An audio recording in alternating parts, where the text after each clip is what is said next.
Hello everyone, welcome to Scott Reviews Things in 4.5 minutes. And what am I looking at this time? I am looking at the recent release of William Shatner's Rocketman. I've got the 45. Rocketman on the A side, Space Odyssey on the B side.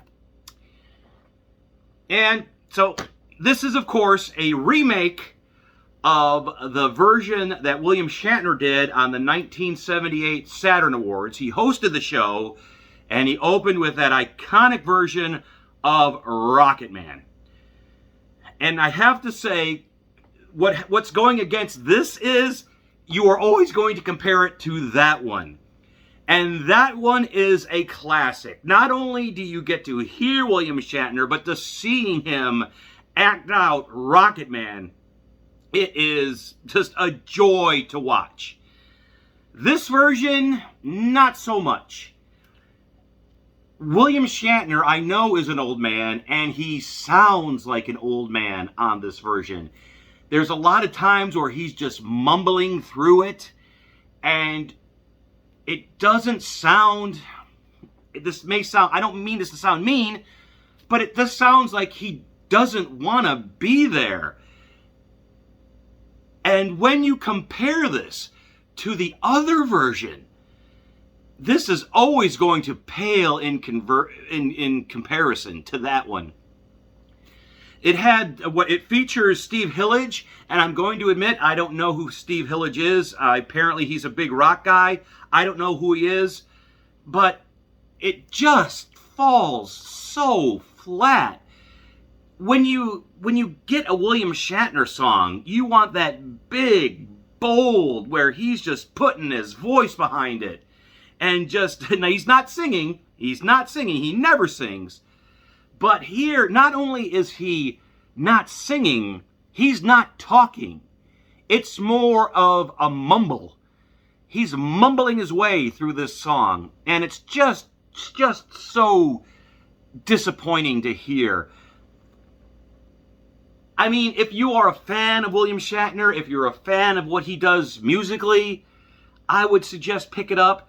But for the most part, if the first version didn't exist, I would say, okay, this is a good attempt at a man his age trying to continue what he does.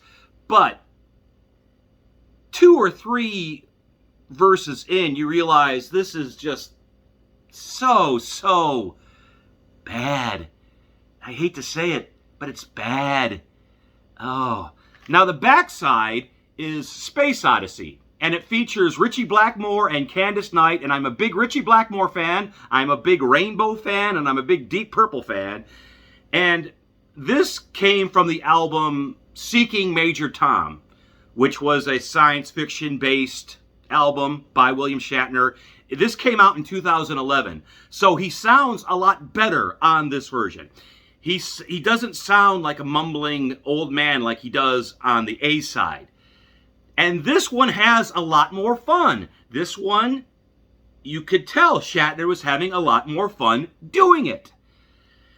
And also, this doesn't have the caveat of being compared to a much better version done by the same person.